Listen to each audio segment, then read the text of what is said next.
মৰমৰ ছাত্ৰ-ছাত্ৰীসকল, study corner চেনেললৈ আপোনালোকক স্বাগতম জনাইছো। আজিৰ এই ভিডিঅ'টো শিকোৱা হ'ব pair of linear equation in two variables class 10 mathematics. Asomiya মাধ্যম আৰু ইংলিছ মিডিয়ামৰ দুয়োটাই বুজি পাবা। তো ফাৰ্ষ্ট চাওঁ আমি যে মূল ধাৰণাবিলাক কি কি। মূল ধাৰণা কেইটা হৈছে ৰেখীয় সমীকৰণৰ অৰ্থ ভেৰিয়েবলৰ ঘাত যদি 1 থাকে, যেনে x plus y equal to 5। ইয়াত চোৱা ভেৰিয়েবল অৰ্থাৎ চলক x, ইয়াত চলক y। চলক কেইটা আছে? দুটা চলক আছে।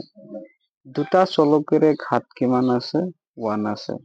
সেইকাৰণে এইটো কোৱা হ'ব যে দুটা চলকযুক্ত ৰৈখিক সমীকৰণ। ঠিক আছে। তাৰপিছত আমি আৰু এটা যদি চাওঁ যে 2x minus 3y equal 4। এইটোতো চোৱা দুটা চলক আছে আৰু প্ৰতিটোৰে ঘাত কিমান হয়? 1 কে দিয়া আছে।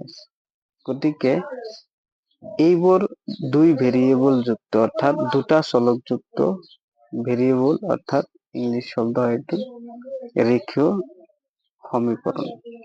যেতিয়া এনে দুটা সমীকৰণ একেলগে লওঁ তাক পেয়াৰ বোলা হয়।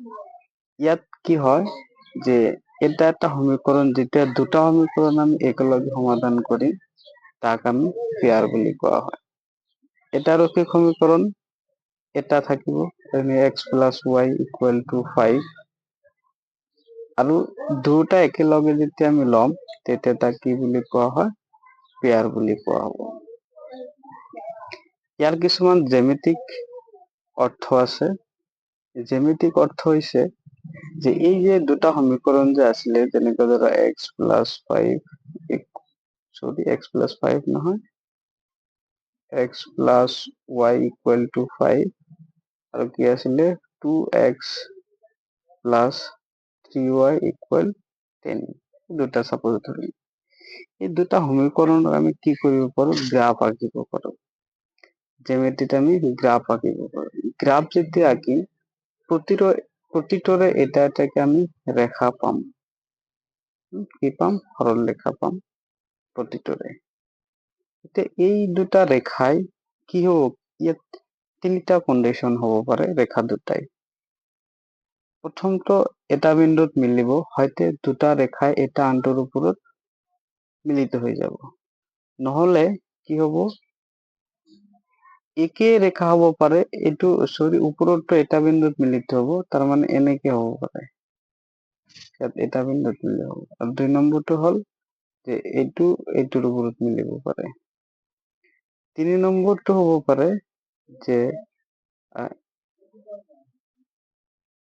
এটাও নিমিলিব পাৰে, ইনকনসিস্টেন্ট অৰ্থাৎ প্যাৰালাল লাইন এইটো কোৱা হয়। এইটো প্যাৰালাল লাইন। এটাও নিমিলিব। গতিকে এনে ধৰণৰ কন্ডিশন আমি জ্যামিতিক হিচাপতো পাব পাৰো।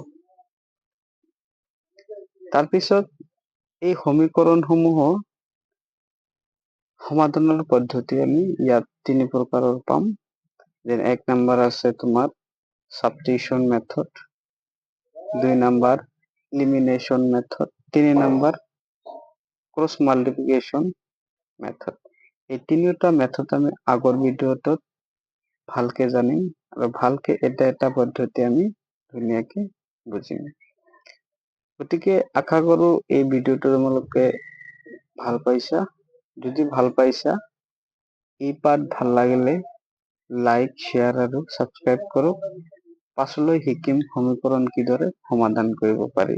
ধন্যবাদ।